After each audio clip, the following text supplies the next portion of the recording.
Bueno, buenas a todos, me han dejado para el final. No sé si eso es bueno o eso es malo, yo creo que ya os coge muy cansado después de toda la mañana escuchando o oyendo hablar de contratos. Pero bueno, ante todo dar las gracias a Pixelweb por haberme invitado, al despacho Ontier también, por el poder compartir con vosotros al menos 45 minutos de exposición. El planteamiento que se me hacía era de exponer las principales modificaciones que se introducían, bueno, que ya estaban introducidas por la directiva y que iban a ser traspuestas por la próxima ley de contratos, si es que tenemos próxima ley para el mes de octubre, como eran las previsiones, no sabemos si será de octubre o más tarde. Pero, por supuesto, la pretensión era muy ambiciosa. Yo no os puedo exponer cuáles son las principales modificaciones, pero sí, al menos, voy a intentar la exposición dividirla como en dos partes. Una primera parte centrada sobre todo en la nueva introducción del principio de integridad en la contratación pública, el principio de transparencia y cuáles son los aspectos que a raíz de ese principio se introducen en la directiva y también se van a trasladar o se han trasladado al proyecto de ley de contrato. Veremos una segunda parte, una de las cuestiones que han salido a lo largo de la mañana, que es el tema de la división de los contratos en lote, del objeto de los contratos en lote como medidas de acceso de las pequeñas y medianas empresas a las licitaciones públicas. Y otro tema que también quiero abordar, al menos por lo menos de pasada, y exponiendo un poco la doctrina que ya hemos asentado, los tribunales de recursos contractuales, que es la nueva visión estratégica de la contratación pública con la inclusión de los aspectos sociales y medioambientales en el ámbito contractual. Y finalmente hablaré de la parte que más me gusta y que es la parte mía, que es del recurso especial en materia de contratación y los tribunales de recursos contractuales como mecanismos de control de la contratación. Hay que partir de la decisión de 24 de julio de 2016 del Consejo Europeo. Establece una serie de fórmulas o dirige al Estado español, se dirige con la finalidad de que adopte fórmulas de reducción del déficit que había en España. Dentro de esas fórmulas de reducción del déficit, el Consejo insiste en la necesidad de lograr procedimientos de contratación pública más transparentes, es decir, pone el acento en la necesidad de lograr procedimientos más transparentes y al mismo tiempo de incrementar y de reforzar los controles en la contratación pública, tanto a priori como a posteriori. Yo creo que una de las fuentes de la corrupción en España puede ser el ámbito de la contratación pública. Está valorado como que esta corrupción representa casi un 1% del Producto Interior Bruto, se ha valorado o se ha tasado en unos 120.000 millones de euros del presupuesto, por tanto, 120.000 millones a nivel europeo, lo que implica la corrupción, las malas prácticas en materia de contratación, y el Consejo ya insta a España para que adopte medidas con la finalidad de paliar y de corregir esa corrupción. Una de estas medidas es precisamente la incorporación a la nueva ley del principio de integridad. La integridad como un auténtico principio jurídico, conjunto con los principios tradicionales de la contratación pública, los principios de igualdad, los principios de libre concurrencia. Este principio de integridad que supone la necesidad de que los fondos públicos, a través de la contratación pública, llevemos a cabo una utilización eficiente de los fondos públicos, pero al mismo tiempo esta eficiencia, como luego expondré, no va a medirse solamente en términos cuantitativos económicos, sino también se logre una eficiencia desde el punto de vista social, desde el punto de vista medioambiental o desde el punto de vista de la investigación. En relación con lo que os estoy diciendo del principio de integridad, voy a ya ir defendiendo en qué aspectos concretos o preceptos concretos se traduce ese principio de integridad. Por una parte, he de decir que la mayor parte de las novedades que introduce la nueva directiva, las directivas de cuarta generación, las llamadas directivas de cuarta generación, en definitiva, vienen a recoger lo que ya había asentado el Tribunal de Justicia de la Unión Europea. Acaba de exponer Luis el tema de los encargos. No hace sino el artículo 12 de la directiva, que recoger todo lo que ya se había asentado en la jurisprudencia del Tribunal de Justicia, las sentencias TECAL, todas las sentencias que en torno al tema de los encargos había al respecto. Es verdad que luego se ha recogido en el proyecto de ley con un extenso artículo la regulación de los encargos, encargos entendidos como modos de autoorganización que tienen las administraciones públicas, y se habla de organización o de cooperación en sentido vertical y en sentido horizontal, ya lo ha puesto Luis, pero realmente esto es simplemente un traslado de lo que había sentado la jurisprudencia del Tribunal de Justicia. El problema es que tenemos unas directivas que están actualmente en vigor, se aprobaron en febrero de 2014 y el plazo de transposición ya cumplió en abril de 2016. Estamos a día 22 de junio del año 2017, ha pasado ya un año con creces y no hemos traspuesto las directivas. Se abrió un procedimiento de incumplimiento a España junto con los demás países que no habían hecho esa transposición. Y por los avatares políticos de la situación política que hemos tenido en el país, la aprobación del proyecto se ha ido dilatando con el tiempo y aún no tenemos una ley en la calle. Este proyecto de ley ya recoge este principio de integridad, que yo creo que es el que inspira, y el principio de transparencia. La nueva ley, estamos ante una nueva cultura de la contratación pública. Es necesaria una nueva cultura en que logremos procedimientos mucho más ágiles, procedimientos más transparentes, procedimientos que permitan también una participación de las pequeñas y medianas empresas en el ámbito de las licitaciones públicas. Y esto lo recoge ya el proyecto de ley, la exposición de motivos, el lograr procedimientos de contratación más eficientes, más transparentes y más íntegros. Este principio de integridad, voy a ir rápido en cuanto a lo que es el principio, se recoge, como os digo, ya en el artículo primero, junto con los principios clásicos de la contratación pública que todos conocemos. Y se va a plasmar a lo largo de su articulado de la siguiente manera. En primer lugar, respecto al ámbito subjetivo, ¿qué novedades introduce? Yo creo que la novedad más importante es que ahora se incluyen los partidos políticos, los sindicatos, las organizaciones empresariales, dentro de lo que son el ámbito del sector público, que con la consideración de poderes adjudicadores, en la medida en que tengan financiación pública mayoritaria. Estarán sujetos a la ley de contratos, por tanto, partidos políticos, sindicatos y organizaciones empresariales, cuando tengan financiación pública mayoritaria. Yo creo que esto es un paso desde el punto de vista subjetivo bastante importante en el ámbito. En el ámbito objetivo, ¿qué novedades tenemos? En el ámbito objetivo, como también ha dicho Luis, ahora ya se suprime el contrato de gestión de servicio público. Mi opinión, gracias a Dios, nosotros los contratos, para los tribunales de recursos contractuales ya no existían muchos contratos de gestión de servicio público, porque hacíamos una recalificación de los contratos cuando se nos interponía el recurso contra contratos de gestión de servicio público. Vosotros sabéis que los contratos de gestión de servicio público solamente eran susceptibles de recursos cuando tenían un presupuesto, unos gastos de primer establecimiento, superior a 500.000 euros y un plazo de duración superior a 5 años. Contrato de ayuda a domicilio, lo ha citado Luis, yo no iba a citarlo, contrato de ayuda a domicilio, el contrato típico, contrato de servicio, no un contrato de gestión de servicios públicos. Pero por parte de tanto de ayuntamientos, administraciones públicas, se venían calificando como contratos de gestión de servicio público, no sé si porque se facilitaba la gestión, pero desde luego a efectos de acceso a interposición de recursos planteaba su complicación. Desde el principio los tribunales de recursos contractuales, basándonos en la jurisprudencia del Tribunal de Justicia, hacíamos una recalificación y solamente en los supuestos en que había una auténtica transferencia de riesgo operacional se calificaban como contratos de gestión de servicio público. En la mayor parte de los supuestos no se daba esa transferencia de riesgo operacional y eran considerados por parte de los tribunales como contratos de servicio. Esto al final ha sido lo que ha recogido la Directiva 2014-23, la Directiva de Concesiones, donde ya recoge como clave del contrato de concesión de servicio, en este caso lo que estamos hablando, la transferencia de riesgo operacional, es decir, que el licitador o el adjudicatario, en este caso de la concesión, no tenga asegurado que va a recuperar las inversiones y los gastos que realiza para la prestación o las inversiones que ha llevado a cabo para poder ejecutar el objeto del contrato.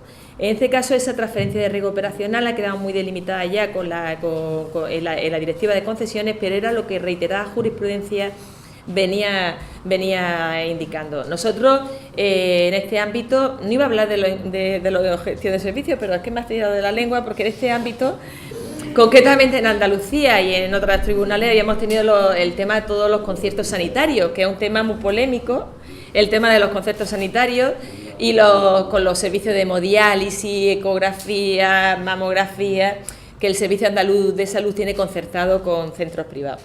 Esto se venía calificando como contrato de gestión de servicios públicos y nosotros, todos los tribunales, porque luego cuando hable de tribunales hay una coordinación constante entre todos los tribunales de recursos contractuales, habíamos mantenido que en este caso no había una transferencia de riesgo operacional, puesto que el ente que prestaba el servicio de hemodiálisis o con el que se le hacía el concierto sabía claramente qué número de pacientes le iba a remitir el hospital mensualmente, tenía una ganancia clara o un beneficio económico en relación a cada uno de los pacientes a los que le hacía la hemodiálisis o bien la ecografía, y por tanto el riesgo que asumía era mínimo, y en estos casos nosotros hacíamos la recalificación y lo considerábamos como contrato de servicio. Pero bueno, no voy a hablar a defenderme en este tema porque quiero exponeros muchas cosas, por lo menos las que pueda. Desaparece la colaboración público-privada y también la compra pública innovadora. Los contratos mixtos, ahora la directiva y también el proyecto de ley ya pone el acento que los contratos mixtos se regirá el régimen jurídico aplicable a los contratos mixtos. Habrá que atender al tipo de prestación que constituye el objeto principal del contrato. Si tenemos un contrato de instalación de ascensores y el mantenimiento de los ascensores, evidentemente el objeto principal es la ejecución de la obra, que sabéis, la instalación de ascensores es una obra, y el mantenimiento de accesorios, por tanto, se regiría por el contrato de obra y no por el contrato de servicio de mantenimiento, frente al artículo 12 del texto refundido actualmente en vigor, donde se atiende a la prestación que tuviera mayor importancia desde el punto de vista económico. Otra novedad también es la mención, y yo creo que también oportuna, de los CPV en el artículo 2, que favorece también una mejor tipificación contractual. Y luego, enlazando con la tramitación electrónica, y creo que bueno, ojalá lleguemos a implantar la tramitación de la contratación electrónica, lo que a los tribunales nos suprimiría de papel. Nosotros tenemos todo el almacén donde tenemos el registro, donde tenemos archivados los expedientes desde que se creó el Tribunal de Andalucía en 2011 hasta el año 2016, es más grande que la sede del tribunal. Es decir, es más, ahora es verdad que no tenemos una sede en sí, pero bueno, el espacio que teníamos para el archivo de los expedientes ocupa más que donde estamos los funcionarios que trabajamos en el tribunal actualmente, ¿no?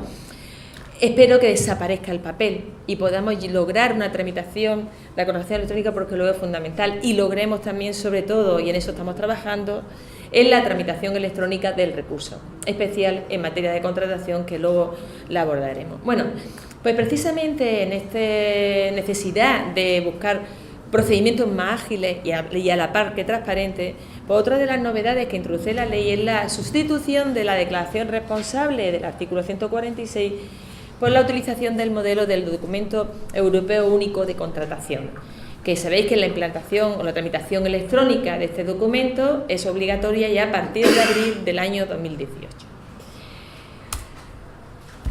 Respecto al control y al recurso lo voy a dejar para luego, y en tema de procedimiento hay una novedad, se introduce el procedimiento abierto con tramitación simplificada, procedimiento donde por supuesto el que exista una tramitación electrónica es esencial, porque exige que todos los licitadores tengan acceso a la documentación, a los pliegos y al expediente de contratación por vía electrónica.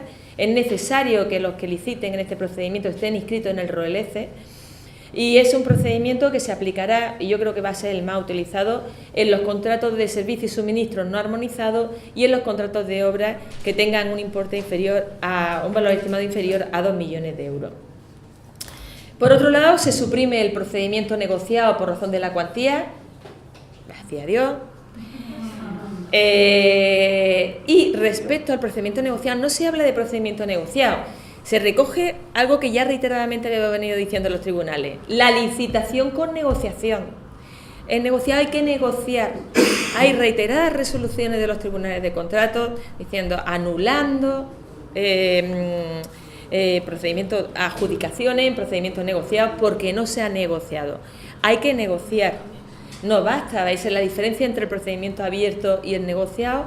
Es decir, en el procedimiento abierto las ofertas van cerradas en sobre, en el negociado hay que negociar la oferta. Ahora bien, la directiva ya pone el acento. Hay dos aspectos que no son negociables. Por una parte, los criterios de adjudicación y por otra parte, las condiciones mínimas que tienen que tener la oferta. Hay una sentencia, creo que del año 2009, del Tribunal de Justicia de la Unión Europea, que venía referida a la contratación de unas carreteras en Estonia, en la que se establecía el tramo de carretera tendría 19 metros creo que era. Entonces resulta que durante la negociación de este procedimiento, una de las empresas que participan en ese procedimiento negociado oferta hacer un tramo de 17 metros, no de 19 como estaba previsto en el pliego. Con lo cual el órgano de contratación dijo, genial, si reducimos el tramo de carretera de 19 metros a 17, el ahorro es tremendo. Y cogió y se dirige a las demás empresas que habían participado en ese procedimiento negociado, ofreciéndole la posibilidad de hacer la oferta con arreglo a los 17 metros, no con los 19 que preveía el pliego. Y porque el ahorro económico era importante. Entonces, una de las empresas que no resultó adjudicataria recurrió ante el Tribunal de Justicia de la Unión Europea y el Tribunal, evidentemente, anuló la adjudicación al entender que las condiciones básicas de la licitación no pueden ser objeto de negociación. Los requisitos mínimos de la oferta y, por supuesto, los criterios de adjudicación no pueden ser objeto de negociación, como no puede ser de otro modo, para asegurar el principio de igualdad y concurrencia. Se mantiene el contrato menor y sus cuantías y se introduce un nuevo procedimiento que también se ha aludido aquí esta mañana, de asociación para la innovación, con la finalidad de favorecer a las empresas más innovadoras. Y vamos a ver ahora qué medidas se adoptan respecto a las pequeñas y medianas empresas. Respecto a las pequeñas y medianas empresas, la directiva viene recogiendo el código de buenas prácticas a ver si hoy voy a poner tengo el PowerPoint también de los lotes, a ver si creo que aquí es que no sé cuál es mi pendrive. Bueno, mientras lo buscamos un poco para que lo visualizáis, pues lo tengo y yo creo que os puede ser útil. El USB, ¿verdad? Sí, mi pendrive. Vale. A ver si aquí.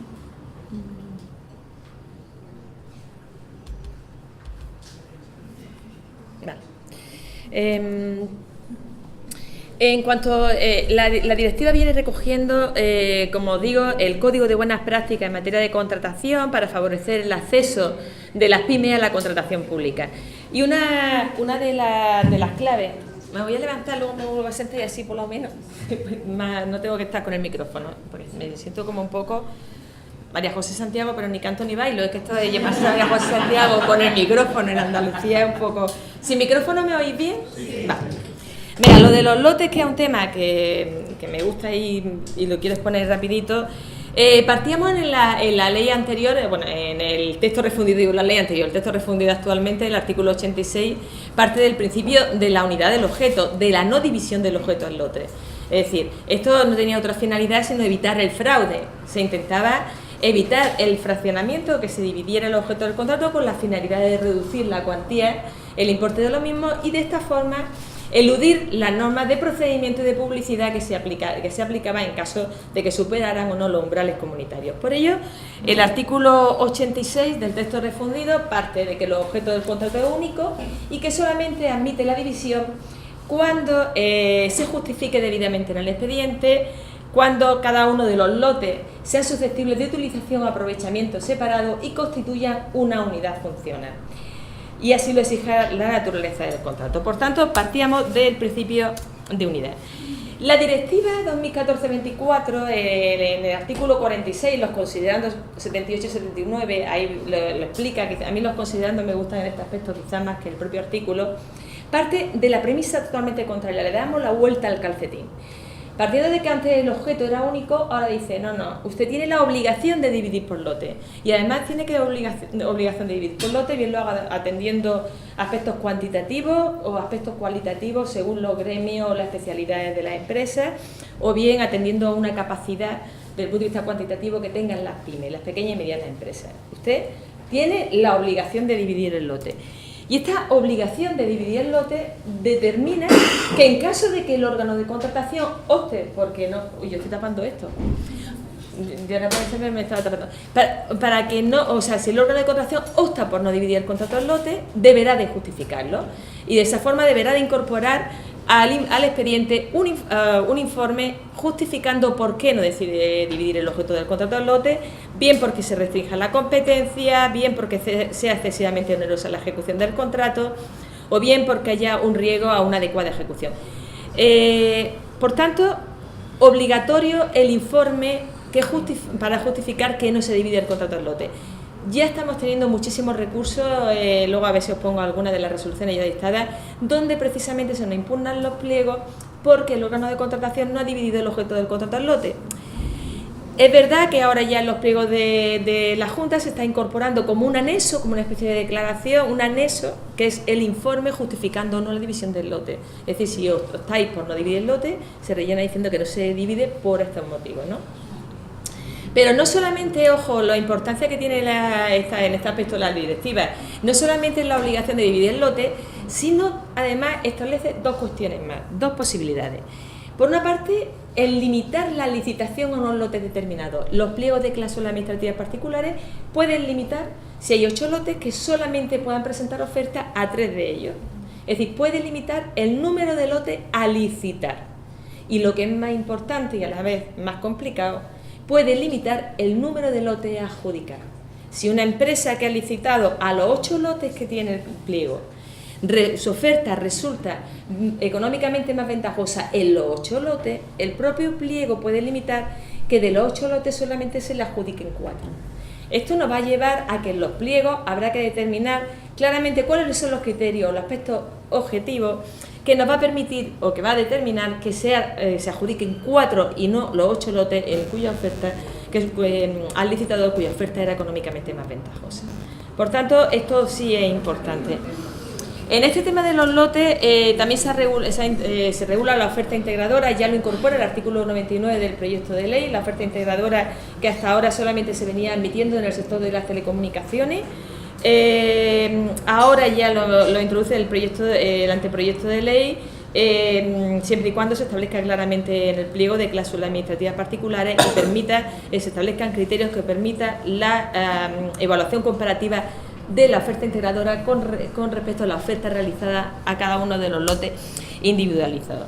Yo sí deciros que en esto rápido, porque todavía me queda, quiero hablaros también del recurso, el tema de los tribunales de recursos contractuales en el tema de los lotes, hasta ahora la posición que habíamos mantenido era al hilo de la directiva que está en vigor y del texto refundido que está en vigor. Es decir, el principio general es la discrecionalidad que tenía el órgano de contratación para justificar la división del objeto del contrato, el lote o no, y atendiendo al incremento de eficacia, la mayor eficiencia y coordinación en la ejecución de las prestaciones, el aprovechamiento de la economía de escala, la optimización del control en la ejecución del contrato, porque evidentemente es mucho más fácil controlar cuando tiene un único adjudicatario que no cuando tiene 8 adjudicatarios de cada uno de los lotes, etcétera. Pero esto ya está cambiando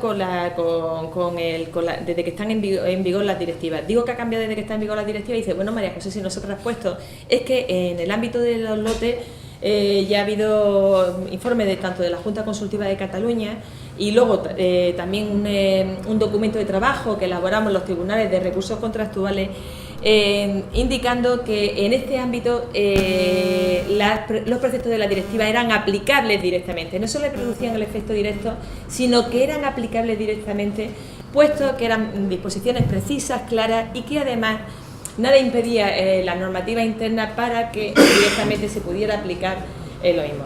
A mí me plantea solamente aplicar lo mismo. A mí solamente se me planteó un problema y lo sigo diciendo ahora todavía, es decir, en la nueva ley no recoge la exigencia de que los lotes constituyan una unidad funcional. No lo dice. Actualmente tenemos el texto refundido y tenemos en vigor también las directivas, aunque no traspuestas. De tal forma, ¿es obligatorio emitir el informe si no dividimos el lote? Sí. ¿Es obligatorio justificar que los lotes constituyen una unidad funcional? Sí. Tenemos el texto refundido en vigor y tenemos también la directiva. Cuando se apruebe la ley, esa justificación de la unidad funcional de los lotes no lo recoge. Y aquí, a mi parecer, es donde está la clave de la cuestión en relación a los lotes, o por lo menos tuvimos la experiencia en el Tribunal de Andalucía en relación a todos los recursos más gordos, más importantes, sobre todo porque eran 200 millones de euros, era el suministro de medicamentos a todos los hospitales de Andalucía. El suministro de medicamentos a todos los hospitales de Andalucía, el problema precisamente era la configuración de los lotes. Hasta ahora, el Servicio Andaluz de Salud, yo no sé si aquí alguien del Servicio Andaluz de Salud, bueno, este ámbito lo conocéis. Hasta ahora el Servicio Andaluz de Salud, como sucedía en casi todas las comunidades autónomas, porque, ya os digo, este tema lo plantea todos los tribunales de contrato, a ver cómo lo veían los demás presidentes de tribunales. Y bueno, hasta ahora se sacaba, cada lote constituía un principio activo, un medicamento, es decir, sacaban 22 lotes y cada lote, pues el omeprazol, la aspirina, tal, cada lote era un principio activo. El Servicio Andaluz de Salud, con la finalidad de lograr un ahorro económico importante que se lograba, cogió y aglutinó 2 principios activos por lote, 2 o 3. Y la unidad funcional del lote la basaba en la indicación terapéutica, es decir, para el dolor de cabeza, aspirina y ibuprofeno. Y se seleccionaba dentro de cada lote aquel que fuera económicamente, el que tuviera la oferta más barata. Realmente el ahorro económico era muy importante porque seleccionaba el más barato. A mí la complicación estaba desde el punto de vista jurídico, y ahí están las resoluciones, porque era a mí jurídicamente no había ningún precedente anterior que me pudiera orientar, y al final mantuvimos que sí, que la unidad funcional por indicación terapéutica era válida para la configuración de esos lotes. Esto, por supuesto, recurrieron todos los laboratorios de toda España, Farmaindustria. Fue la época además de órgano unipersonal. El Tribunal Andaluz, hemos estado 4 años de órgano unipersonal, de 2011 a 2015. Fue una época dura, concretamente por estos recursos que también tenían su complejidad técnica, y al final el Tribunal Superior de Justicia de Andalucía dio la razón a la resolución del Tribunal de Andalucía en sentencia de 18 de junio de 2015, diciendo que la configuración de los lotes que había hecho el Servicio Andaluz era correcta y que la resolución del tribunal era perfecta al respecto. Bueno, era perfecta, que tampoco. Vale. Ya que me he venido arriba. Aquí no sé si quedarme de pie o me quedo sentado porque vamos. Venga, ahora voy a hablaros de la parte que a mí me gusta, que es la parte del recurso especial en materia de contratación. Y no lo voy a hablar desde mis palabras, sino voy a poner el papel que ha supuesto el recurso especial, sobre todo la creación de los tribunales de recursos contractuales, pero voy a intentar hablar la boca de la Comisión Europea. Bueno, el 24 de enero de 2017 se emitió un informe la Comisión al Parlamento Europeo, analizando cuál había sido la ventaja o los inconvenientes de la aplicación efectiva de la Directiva de Recursos. Vosotros sabéis que la regulación de recursos especiales en materia de contratación parte de la Directiva 89/665, que posteriormente fue modificada por la Directiva 2007/66, pero en España habíamos sido reacios a la incorporación de la Directiva de recursos. De hecho, la Ley de Contratos de las Administraciones Públicas no incorporaba el recurso especial en materia de contratación, porque entendía que los propios órganos de contratación, ya a través de las vías de los recursos ordinarios, recursos de reposición, recursos de alzada, pues atendían plenamente a lo que la Directiva de Recursos venía reclamando.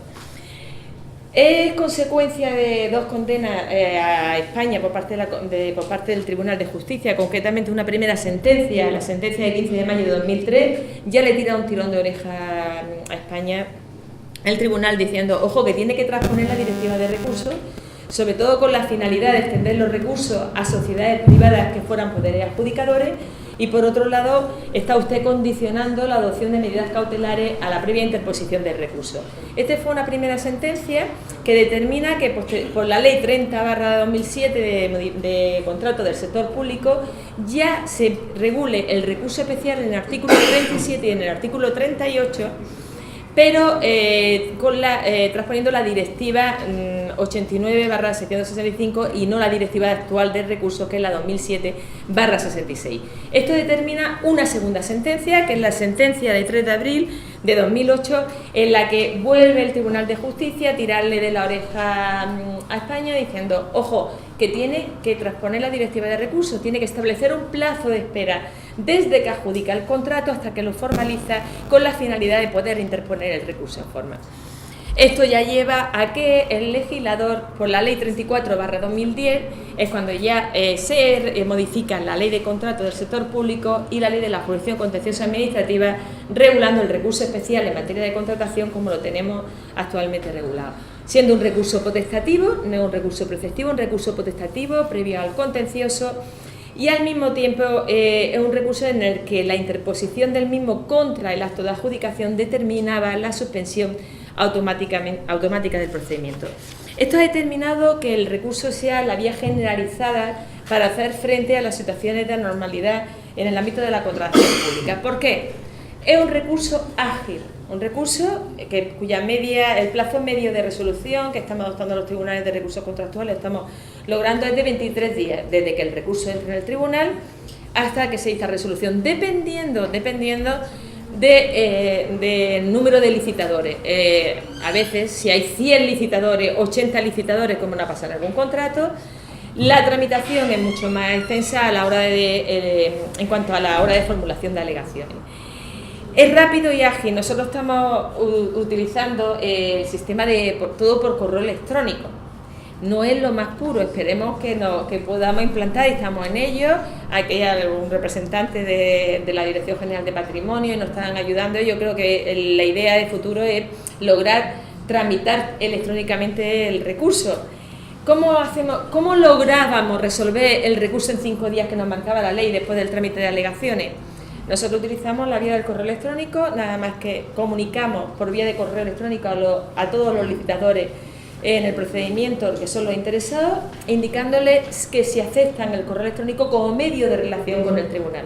Hasta ahora nunca hemos tenido problemas. Lo aceptan y una vez aceptado el trámite de alegaciones, lo hacemos por correo electrónico porque no nos cabía otra, con la finalidad de poder agilizar el procedimiento. Y luego cuando dictamos resolución, se anticipa y se notifica por correo electrónico y por correo certificado.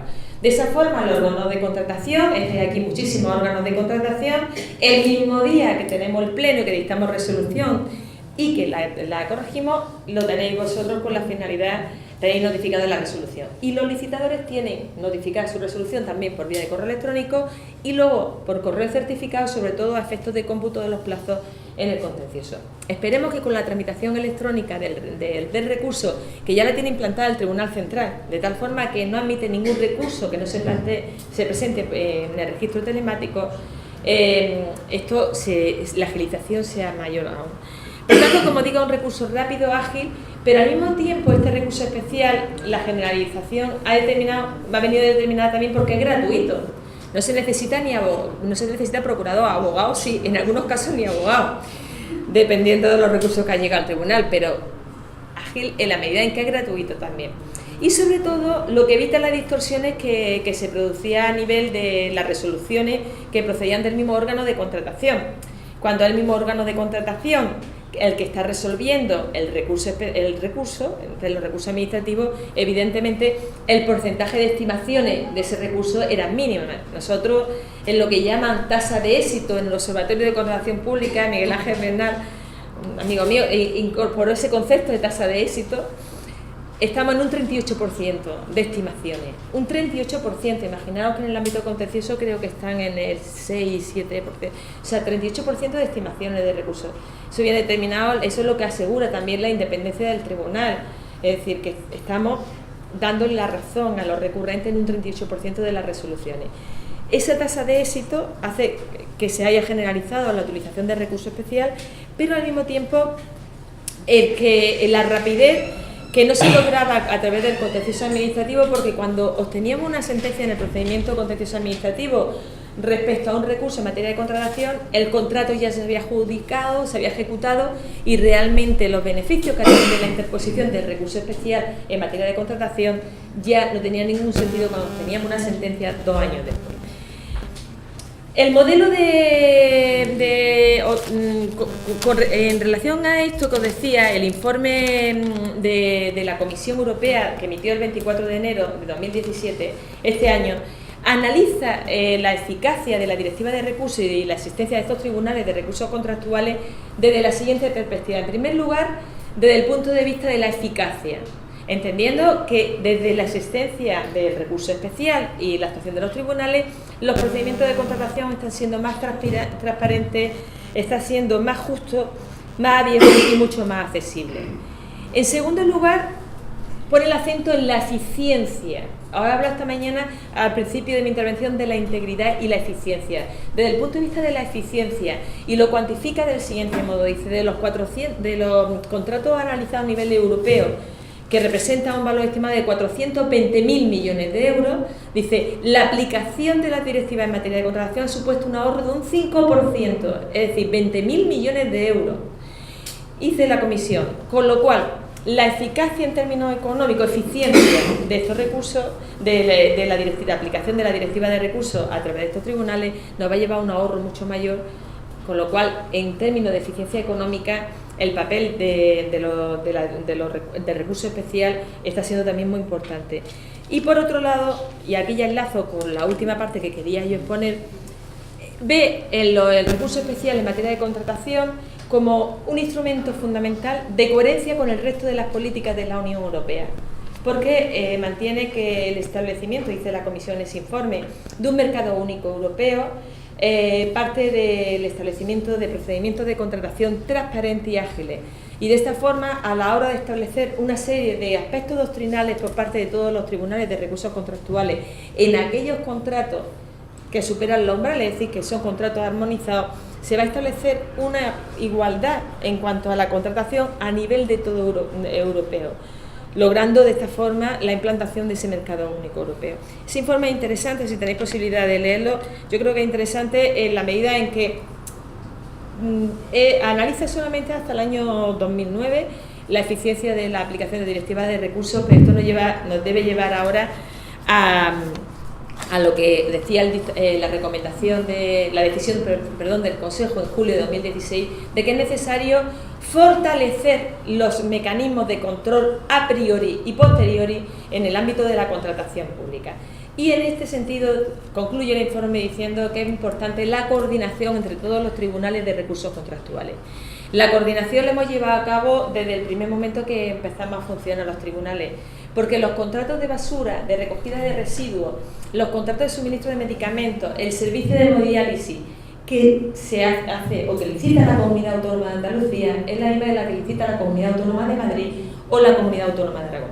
Los recurrentes son los mismos y los argumentos que dicen esos recursos son los mismos, por lo tanto no puede decir Aragón algo en su resolución diferente de lo que puede decir Andalucía. Y desde el primer momento, lo hablaba antes con Sagua, que ayer se me planteaba un tema de solvencia y al momento estaba poniéndole el correo tanto a Neus, a la nueva presidenta del Tribunal de Cataluña, como a Elena, la presidenta del Tribunal de Madrid, a ver si ellos habían tenido algún cambio al respecto en la doctrina que tenemos respecto a la integración de solvencia con medios externos, ¿no? Es necesaria esa coordinación. La doctrina, nuestras resoluciones somos transparentes, en un principio de manera muy artesanal a través de la base de datos del tribunal, la página del tribunal. Hay un buscador muy bueno que nos implantó la consejería, un buscador de resoluciones, y luego además publicamos anualmente la memoria donde nosotros también recogemos toda la doctrina asentada al respecto. Y entonces digo ya, porque no sé si tengo más tiempo, nada más que un poquito, no tengo más tiempo, dice Julio, pero sí voy a hablar de la parte última que me gusta y que a ti te gusta también, que es, para cerrar, y porque es importante esa coordinación, que es lo que es la nueva visión de la contratación pública desde el punto de vista estratégico. Es decir, la contratación pública utilizada como un mecanismo para implantar tanto los aspectos, o sea, para velar por los aspectos sociales y medioambientales en el ámbito de la contratación. Impregna la directiva, es verdad que hay que atemperarla a sus justos términos, pero ya el artículo 18 de la directiva indica que los poderes públicos deberán, o los órganos de contratación deberán de garantizar que en la ejecución de los contratos se cumplan con todos los aspectos sociales, criterios sociales, medioambientales, etcétera. Esto ha llevado a un revulsivo. Ahora mismo estamos en casi todas las administraciones públicas aprobando guías de contratación incluyendo aspectos sociales y aspectos medioambientales. Y yo solamente quiero anticipar o decir desde el punto de vista jurídico, que es el papel que a mí me corresponde, y en base a dos sentencias fundamentales a nivel europeo, que es la sentencia Concordia-Busfilan y la sentencia Wistrom, en la que ponen el acento de la necesidad, y esto lo hemos reiterado en constantes resoluciones del Tribunal de Recursos Contractuales, la necesidad de que los criterios de adjudicación del contrato, en primer lugar, estén vinculados al objeto del contrato, que sean objetivos y verificables. Eso es la única manera de garantizar la libre concurrencia, la igualdad, que sean verificables objetivamente, es decir, que el órgano de contratación pueda verificarlo, pero que también el licitador sepa qué es lo que se le va a valorar de su oferta, cómo tiene que hacer su oferta y cómo se le va a valorar. Que los criterios de adjudicación estén claramente establecidos en los pliegos, esto es fundamental, y hay muchísimas resoluciones indicando y anulando pliegos porque no se establece una ponderación de los criterios de adjudicación. Hay que ponderar los criterios de adjudicación en el pliego y, en todo caso, que se trate de criterios que no supongan una discriminación para una empresa para otra. Solamente así lograremos una libre concurrencia. Evidentemente, los aspectos sociales y medioambientales no solamente tienen que introducirse, y yo creo que, al contrario, deben de atender más a la fase de ejecución, porque ahora ya las directivas de contratación pública, se ha adelantado aquí, ahora tenemos una visión global de la contratación en todas sus fases. Hasta ahora las directivas de contratación se quedaban en la adjudicación, ahora abarcan desde la adjudicación hasta la ejecución, y el velar por el cumplimiento de los aspectos sociales y medioambientales en la contratación deben de hacerse sobre todo en una fase de ejecución, como condiciones de ejecución. Ver que estamos ante compra sostenible, que los mecanismos que se está asegurando el mantenimiento de un salario mínimo al trabajador, que se tuvo en cuenta a la hora de fijar el valor estimado y a la hora de hacer la adjudicación del contrato. En este tema, nosotros, por ejemplo, a la hora de fijar los valores estimados del contrato, en contratos de servicio donde el coste hora tiene una importancia, tiene radical importancia, estamos anulando pliegos porque los valores estimados están por debajo del convenio colectivo, del importe coste hora que establece el convenio colectivo.